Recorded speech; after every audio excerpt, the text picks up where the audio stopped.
So the next slide, please. I'm very happy to present today. This is the author disclosure.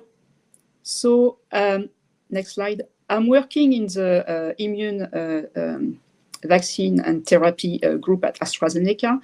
And we are based next to Washington, D.C. in Maryland at the Gettysburg site. The next slide. So within AstraZeneca, our group is taking a complementary approach to deliver therapy to prevent infectious disease. We are developing a differentiated vaccine to prevent serious bacterial infection. But in parallel, we are also developing tailor-made monoclonal antibody to target disease where vaccines are not available, and also to be delivered to immunocompromised patients who may not have the right immune system to respond to vaccine. And so our anti-C. diff antibody is part of this strategy. On the next slide. I think we heard an amazing presentation this morning who have highlight the burden of disease caused by C. diff infection. And despite available therapy, there is still an unmet need. So not only for recurrence, but also for prevention of a first infection. So each patient who experiences a first event of C. diff infection out of one patient has a chance, 1 chance out of 6 to develop a recurrence. And so recurrence is also a risk factor for further recurrence. And the more recurrence that the patient experiences, the more difficult this infection is going to be difficult to treat and is going to be associated with an increased risk factor for mortality.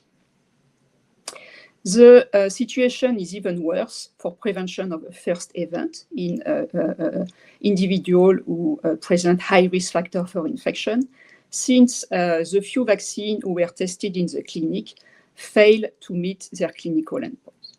And so for this purpose, to address this high unmet medical need, and especially since the only monoclonal antibody who was clinically available to prevent recurrence has been discontinued early this year, we are developing a new monoclonal antibody to target toxin B. On the next slide. So toxin B is really considered as a key virulence factor who promote the pathogenesis of the disease during infection. So after a description of the gut microbiome with antibiotic, the spores who are present in the intestine are going to germinate and release several toxins. This toxin actually lies the gut epithelial cell line, which result in mucus formation, but also increase the permeability of the intestine and recruitment of pro-inflammatory cells. So in this inflammation environment, there is formation of pseudomembrane, which result in colitis and diarrhea.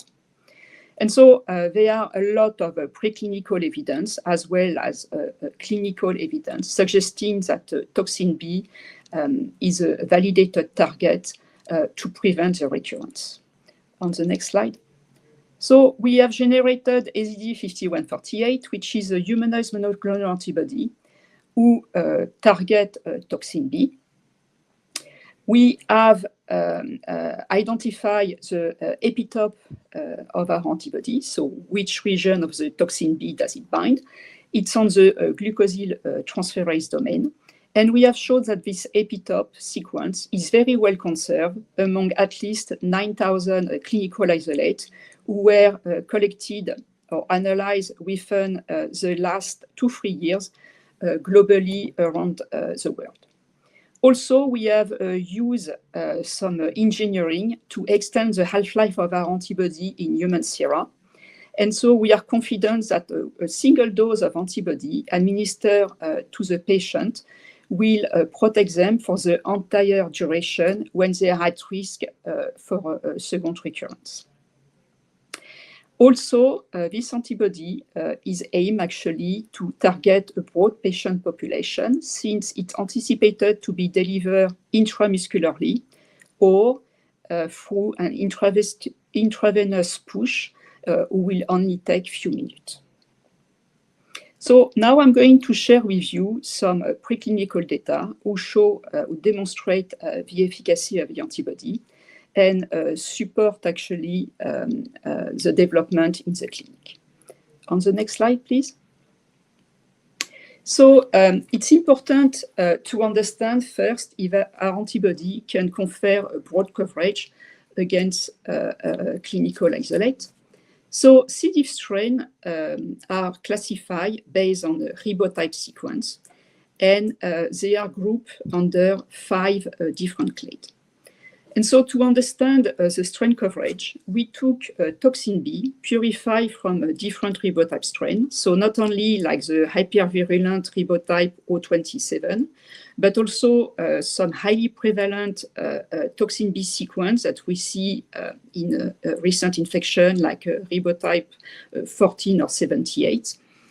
And so we look at the neutralizing activity of our antibody in a cell-based assay, where this neutralizing activity is going to measure with an IC50 value. So the lower IC50, the better efficacy is our antibody. And so you can observe on this graph that our antibody potently, sorry, I think some bar missing.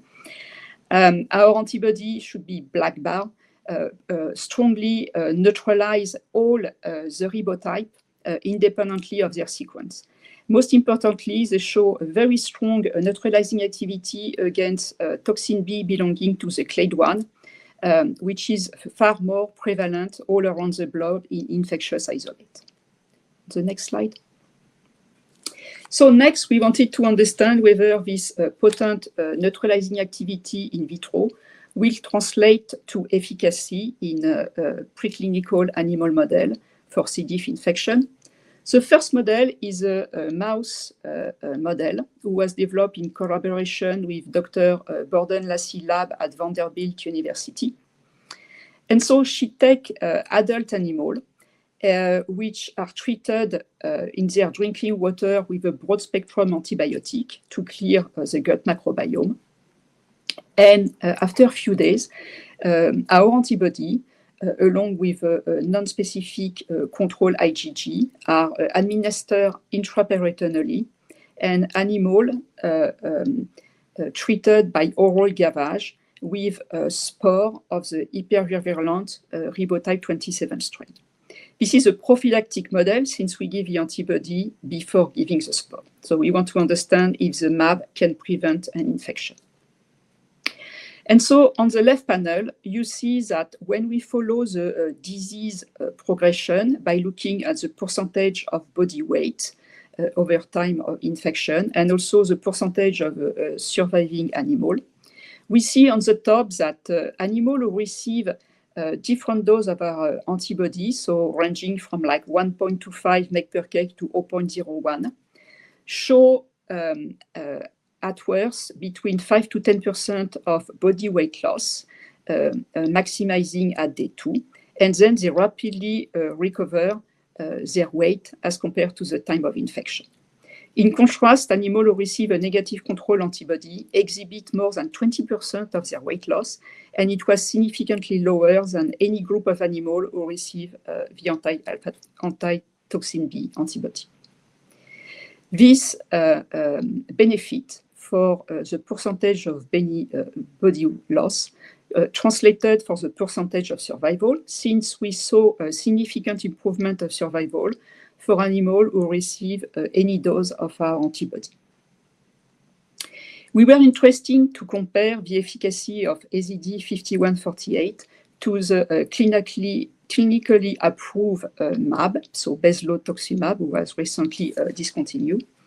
And so at equivalent dose, you see that while our antibody provide a significant reduction of the body weight loss as compared to the control IgG, there was no difference between animals who received the control IgG or bezlotoxumab. And once again, this benefit in the body weight loss of our antibody translate to significant improvement of survival over the control IgG or beslatoximab. I apologize for the histopathology picture on the right, who were shrink during translation. But so it was important to understand whether our antibody could protect the epithelial tissue, thank you, integrity during the infection. So animals were sacrificed at peak of the disease, so 3 days after infection. And then we look at inflammation in the tissue with a specific staining. And so what you can observe on the bottom of this slide is like animals who receive the control IgG or beslatoximab show necrosis of the epithelial layer and also edema on the submucosa, while animals who receive AZD5148 show integrity of this epithelial layer, similarly to uninfected animals. So this strong in vitro potency combined to efficacy in a mouse of CDI may suggest that we have a potent antibody who could be actually best in class for prevention of the recurrence. And so it was confirmed on the next slide when we tested this antibody in a second model, which is a gnotobiotic piglet model for C. diff infection. This model is very challenging to run, but this is a model who recapitulates at best the disease observed in humans during C. diff infection, not only in terms of immunological response, but also clinical sign and histopathological outcome. So piglets are born by C-section, and right after birth, they are placed in sterile chamber and fed with a sterile formula. So basically, they don't have a gut microbiome, so don't need to be treated with antibiotic. And a couple of days after birth, we administer to this animal our monoclonal antibody at different doses or a negative control IgG.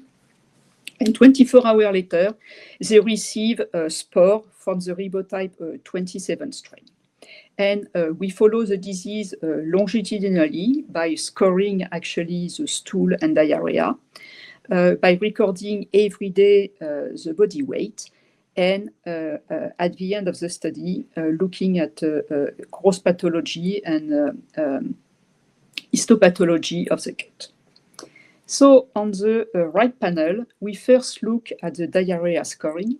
So all the animals who receive spore, whether they had antibody or not, start developing diarrhea after 3 days. We rank the diarrhea from 1, which is an absence of diarrhea, to 4, which is considered as a very severe diarrhea. And so at day 3, we have a very mild diarrhea for any group. Now, when you look at the diarrhea scoring at day 7, animals who receive the control IgG antibody develop a very severe diarrhea, showing that the disease severity has progressed along the time.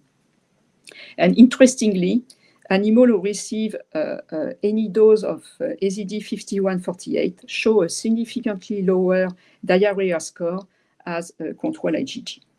We also look at the ability of beslatoximab to reduce the diarrhea scoring in this model, and we didn't find any difference as compared to the control IgG, but find that at the same dose, AZD5148 promote a significant improvement.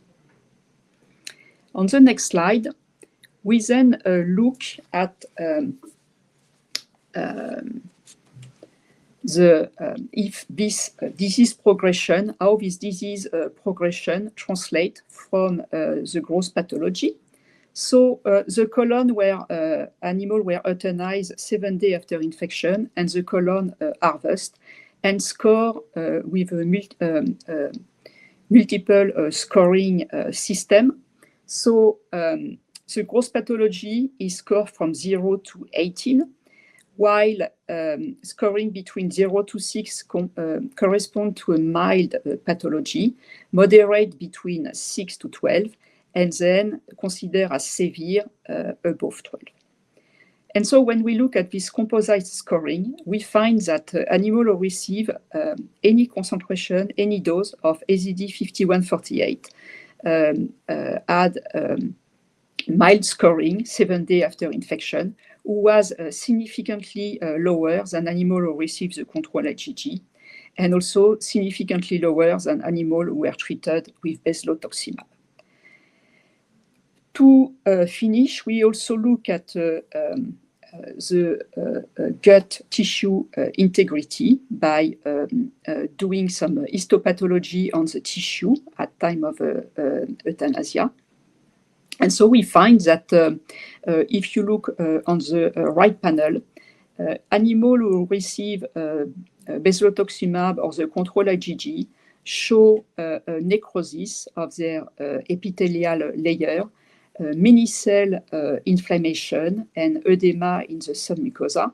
However, animals who were treated with AZD5148 show similar gut architecture as compared to the uninfected animal with minimum necrosis and inflammation. And so this is representative of one animal per group, but then when we score the histopathology on several animals for the study, so each dot represents one animal, you see that we have reduced histopathology scoring for any group who receive AZD5148. It was significantly lower as compared to the control IgG group and also bezlotoxumab. So all this preclinical package lead us to test our antibody in the clinic. On the next slide. Last year, we start a phase 1 study in healthy volunteer to assess the safety, tolerability, and pharmacokinetic of this antibody. So it was a double-blind placebo control with a single ascending dose escalation study. And so the study is now done. We have not observed any safety concern. And so all this data actually were supporting to start a phase 2b study, which we are happy actually to will be initiating next month. So this is the first efficacy study in patients with active C. diff infection with AZD5148. It's going to be a double-blind placebo-controlled study. Patient will have to be on an active C. diff infection receiving antibiotic. And so the antibody will be administered as a single dose, either by intramuscular administration or by intravenous push. And so the study number is not available yet, but will be available next week on clinicaltrial.gov.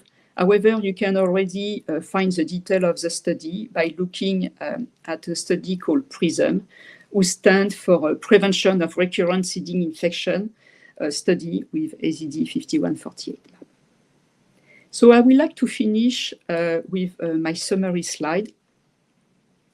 So AZD5148 is a new potent antibody with potentially best-in-class, neutralizing a broad range of toxin B ribotype, also as a well-conserved epitope. This antibody shows efficacy in a mouse model of C. diff infection. Today, I share data with you with ribotype 27, so who belong to clade 2, but we have also strong efficacy for spores who were isolated from a strain of clade 1 or 4, suggesting that we have a broad strain coverage also in preclinical model. We also demonstrate that our antibody can prevent the development of disease severity using the gnotobiotic piglet model. And so, based on all this data, this antibody will progress to a phase 2b next month for prevention of recurrence of infection. And so on the next slide, I would like to thank many people who participate in this work. So we have our global team, obviously. We have scientists in the early vaccine and immune therapy, especially the translational medicine group. People who were in charge of the in vitro assay and also on the strain sequencing. We run this preclinical model with Dr. Lassie at Vanderbilt, and the piglet model was developed with Dr. Tsipori at Tufts University. And I would like also to highlight all the efforts of the team who was involved in the phase 1 and the team who is going to be involved in the progression of the phase 2B. And so with that, I would like to thank the audience for their attention, and I will be happy to take any question. Thank you. Well, thank you so much, Christine. That was a great presentation. It is quite scientific. My education was in political science, so sometimes I'm... Oh, okay. We do have a question for you from Travis. He asks, these monoclonal antibodies with their incredibly long half-lives would be ideal for C. diff prophylaxis in patients who are super high risk of acquiring C. diff. Requiring a long, I don't know if you can just read that, Christine, maybe that might be easier. Because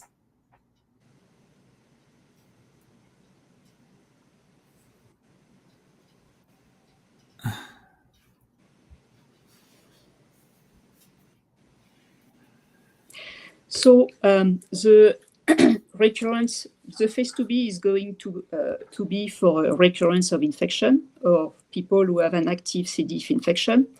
And so we know that the higher recurrence, the probabilities of recurrence actually take place between 1 to 3 months.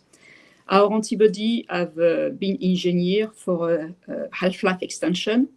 And so we anticipate to provide protection for at least 3 months. This is what the long-acting antibody means.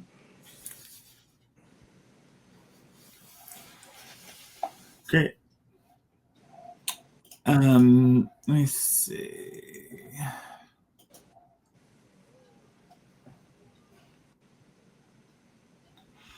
So Dr. Rao asks, we had bezlotoxumab, which is no longer available, and is wondering if you have any insight into sort of what went wrong and how we can avoid this fate with this product.